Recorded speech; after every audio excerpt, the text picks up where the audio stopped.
धीरे धीरे समय बीतता है और शाम हो जाता है। शाम के करीब 6:26 का समय था। लड़की के पिता संजय के फोन पर एक मिस कॉल आई, उनकी बेटी की। मिस कॉल देखते ही उन्होंने तुरंत कॉल बैक करने की कोशिश की, मगर उधर से फोन नहीं लगा। बार बार कोशिश करने पर भी कोई रिस्पॉन्स नहीं मिला। 6:26 में मेरी घंटी बजी, उसका कट गया। फिर मैंने 6:26 मतलब पूरी नहीं हुई थी, कुछ सेकंड बची हुई थी, मैंने उसके साथ अपना फोन उठाया, साथ ही साथ कॉल किया, फोन बंद था उसका। अब घर के भीतर बेचैनी फैलने लगी।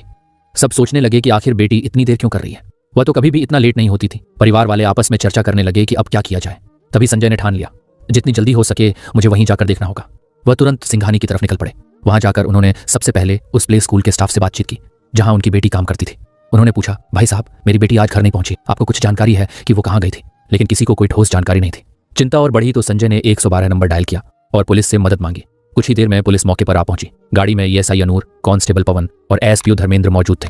अब उम्मीद थी कि पुलिस गंभीरता से तलाशी शुरू करेगी, लेकिन उनके रवैये ने संजय का दिल तोड़ दिया। बातचीत में उन्होंने बेहद गैर जिम्मेदाराना और शर्मनाक बातें कही।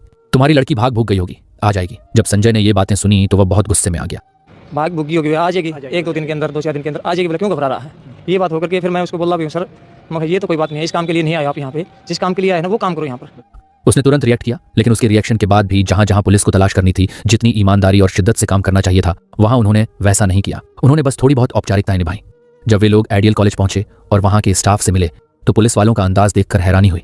वे ऐसे हंसी मजाक कर रहे थे, पीठ पर हाथ मार रहे थे जैसे बरसों पुरानी जान पहचान हो। वहीं दूसरी ओर एक पिता अपनी बेटी को लेकर परेशान था। पुलिस वाला उनके साथ कोई बातचीत की है, बोले जी ठीक है, कोई नहीं, फिर मिलेंगे हम वहाँ आगे। हाँ, ऐसे कंधे पे हाथ मार के बोले जी कोई नहीं, आप फिर मिलते हैं जी, घर बैठ के मिलेंगे आपसे। ऐसी ऐसी बात हुई उनकी कुछ। आखिरकार रात के लगभग 10 बज गया। तब उन तीनों पुलिस वालों ने संजय से कहा, हमने तो अपनी तरफ से पूरी कोशिश कर ली है, अब आप एक काम कीजिए, नजदीकी लोहारू थाने जाइए और वहां जाकर एफआईआर दर्ज कराइए। संजय ने फिर अपने पिता से बात की। उसके साथ जो 1-2 साथी थे उन्होंने भी कहा कि अब तो रात बहुत हो गई है, क्यों न सुबह चलकर एफआईआर कराएं। सबने सोचा कि सुबह जाकर देखेंगे। फिर भी रात में जितना हो सकता था उन्होंने खुद अपनी तरफ से तलाश करने की कोशिश की। 12 अगस्त 2025 की सुबह करीब 8:45 का समय था।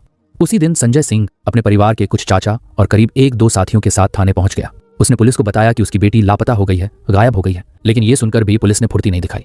सुबह से शाम हो गई, कब पूरा दिन निकल गया और कब रात के 7 बज गए किसी को पता ही नहीं चला।